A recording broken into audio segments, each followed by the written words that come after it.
So yes, the car is on. I am not driving, I am parked. I just wanted to turn it on because it's cold outside. But welcome to another vlog. We are going to Angel's Envy. I am super pumped. This is the first Louisville distillery I've gone to, and it's going to take about an hour and 20 minutes for me to get there. Hopefully they either have food there that I can possibly buy, or it's close to someplace where I can stop and get stuff. If not, I do have some stale cookies in the car.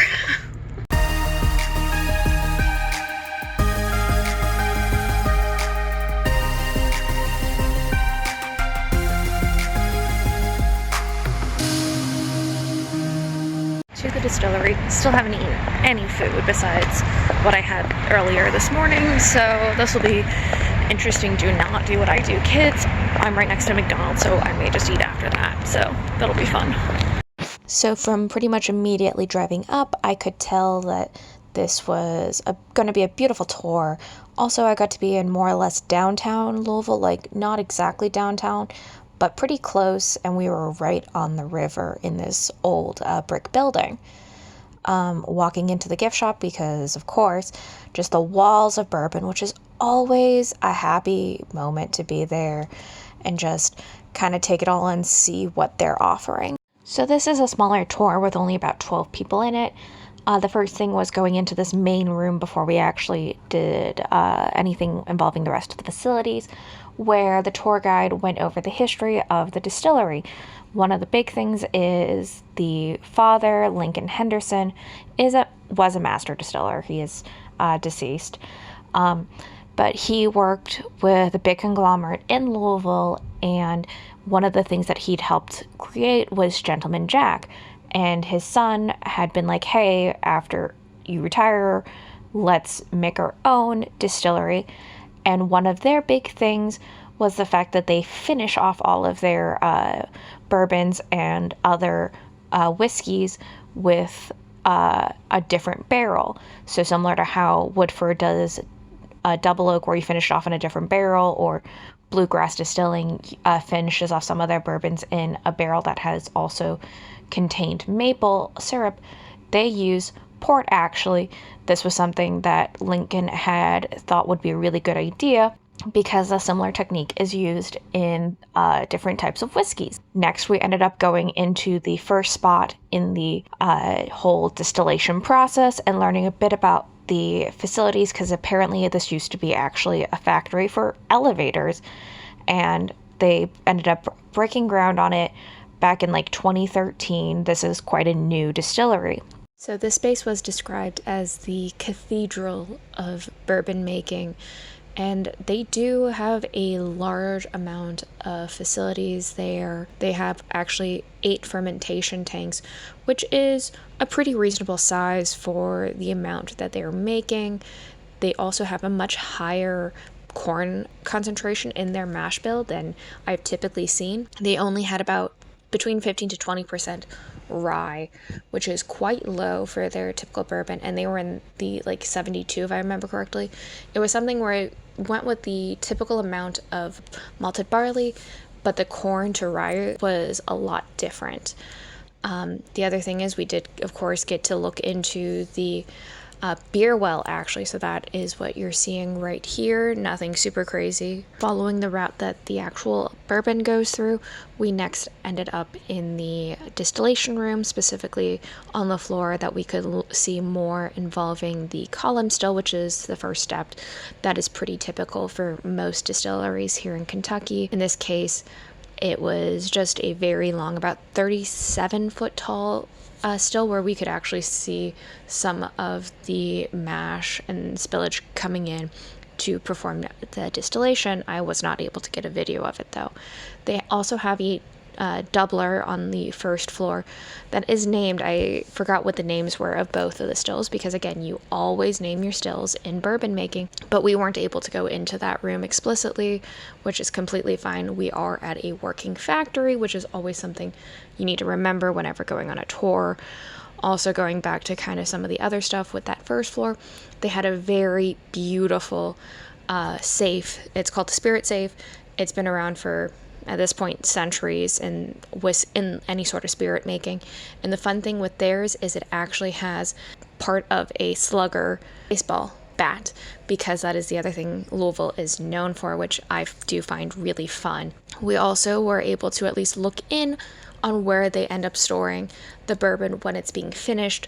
We could not go to the rick house. I'm assuming it has the same legal rules as it does in Lexington, where you cannot have a rick house in the city because it is a major fire hazard.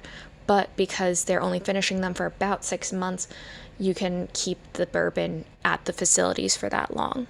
We finished off by learning about the oak barrels they use. They use both a char and then a scorch at about a level 3.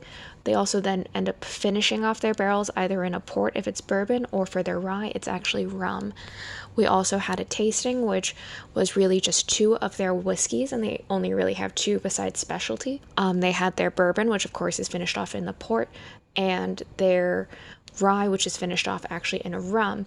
We did a lot of learning about different notes, and of course doing the 3-sip method, getting our mouth acclimated to it. We also at one point ended up having their bourbon with ice instead, and it was delicious, also combining it with the 2 different chocolates, the dark chocolate which has orange in it for the bourbon and the white chocolate with the rye. Both were delicious. I really liked the rye. It was quite complicated, as was pointed out.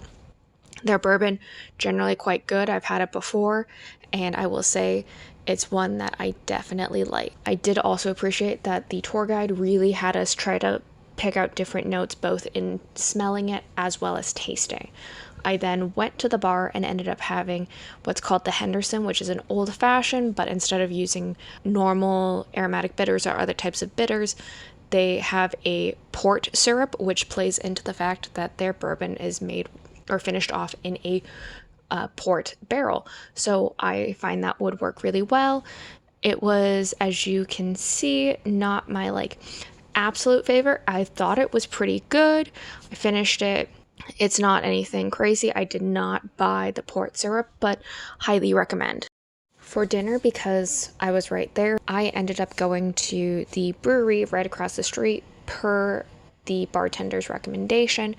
I forgot the name of the place, but I ended up getting the brisket sandwich and with a side of fries, as well as an old-fashioned of sorts called a Figgy Small, which originally came with a rye, but I asked to have it put with the Angel's Envy bourbon instead, because that was usually what they were making it with. Made sense. I liked the sandwich. I loved the fries. I also had the house seasoning on the fries. The old-fashioned had some weird pieces with it that I think almost chia, and I just did not care for it too much. I feel hella cute right now with my little purse, my coat, and the full outfit. Very boss of some previous era. But yeah, cute with the full-on graffiti background, because why not? Before, the car is on, but I'm still parked, not driving. Do not worry about that. Overall, really liked the distillery tour. There was history with it, even though it is a younger craft distillery. Also ended up going to the smokehouse, which was recommended by one of the bartenders, because they have an upper level that has a bar attached to it. Overall, really good. I'm in downtown Lexington, and I will describe and put in more of a better terms the review I have a little bit later for this distillery. But yeah, overall, really good. Overall, though, I think the one thing I will comment just right now, and this is just because I'm thinking about it while sitting in my car, I wish they had stated where are good spots to park, because they only had really public parking available, which is city parking available, which is totally fine. I just wish they had said hey, if you're wanting to park, try to get into these couple of parking lots, because otherwise you may struggle or you may miss it. Hey everyone, so this is a couple of days later from when I actually went to Angel's Envy. I had just wanted to spend some time, think through my thoughts on the distillery. I still don't know where I would place it in my rankings yet. I think it's around the same level as Wilderness Trail, Four Roses, where it's good. It could have been better, but it was a well done tour. They have good products there. It's a little bit, the bourbon is a little bit out of a price range that I would usually feel comfortable buying, but it is a good one. I maybe will go back, try some of their specialty ones, especially waiting to see when they come out with some of their single barrels, because that is a thing that is popular to do. Be curious about that. I would say, especially if you are in Louisville, go to it, or if you're going to be visiting Louisville, go to it, because you're also going to be in downtown Louisville, so there's a lot of things to do. It's a very up and coming area with a lot of different foods. I got recommended about 5 or 6 different restaurants actually by the bartender. There was a Cuban place that I was really curious about. I just didn't end up going there because it was a little bit longer of a walk and I didn't want to move my car because I didn't know what the parking situation was going to be. So just stayed where I was like at one corner really. But generally, really good. Everybody there is really nice. And also the tickets are only about $20, so that is not too bad at all. So generally highly recommend. If you want to see more of my bourbon adventures, check out my Instagram. The link is in the description. If you want to see more of these adventures, I'm probably also going to record them. So remember to like, comment, share, and subscribe, and I will see you guys next time. Bye!